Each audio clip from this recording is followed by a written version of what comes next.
Hello বন্ধুরা, কেমন আছো সবাই? আশা করি তোমরা সবাই ভালো আছো। আজকে আবার একটা নতুন ভিডিও নিয়ে চলে এলাম তোমাদের কাছে। তো বেশি দেরি না করে ভিডিওটি শুরু করা যাক। আজকে যে গল্পটি বলবো, গল্পটির নাম নিঃশব্দ ঘণ্টা। পশ্চিমবঙ্গের একটা ছোট্ট গ্রামে ছিল এক পুরানো জমিদার বাড়ি, বসন্ত বিলাস। আজকাল ওটা পরিত্যক্ত, কেউ সেখানে যায় না। লোকেরা বলে সন্ধ্যার পর সেই বাড়িতে এক অদ্ভুত ঘণ্টাধ্বনি শোনা যায়, অথচ বাড়িটায় কোনো ঘণ্টাই নেই। রাহুল একজন শহরের ছেলে। গ্রামে বেড়াতে এসে সেই গল্প শুনে কৌতূহলী হয়ে পড়ল।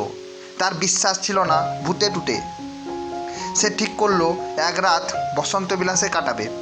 গ্রামের সবাই বারণ করলো, কিন্তু রাহুল কারোর কথা শুনল না। সন্ধ্যায় সে একটা ব্যাগ নিয়ে ঢুকে পড়লো বাড়ির ভেতর। মোমবাতি জেলে একটা বড় ঘরে বসে থাকলো। শুরুতে কিছুই ঘটেনি। রাত 12টা বাজতেই হঠাৎ একটা ঠান্ডা হাওয়া বয়ে গেল ঘরের মধ্যে, আর সেই সঙ্গে শুরু হলো ঘণ্টা বাজার আওয়াজ, ঢং ঢং ঢং। রাহুল ভাবল এটা নিশ্চয়ই কেউ মজা করছে, কিন্তু যখন সে বেরিয়ে দেখলো চারপাশে কেউ নেই, আর ঘন্টা যেন ঘরের ভেতরেই বাজছে, তার গা শিউরে উঠল। হঠাৎ মোমবাতিটাও নিভে গেল।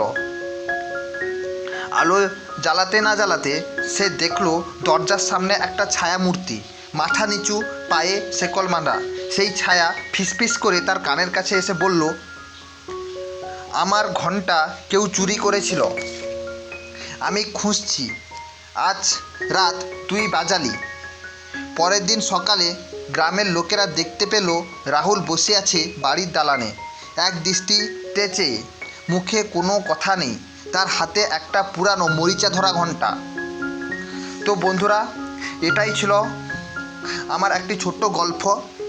তো গল্পটি যদি তোমাদের ভালো লেগে থাকে তাহলে লাইক, শেয়ার, কমেন্ট ও অবশেষে সাবস্ক্রাইব করতে ভুলো না যেন। ততক্ষণে তোমরা ভালো থাকো, সুস্থ রাখো। গল্পটি শেষ পর্যন্ত দেখার জন্য অসংখ্য ধন্যবাদ।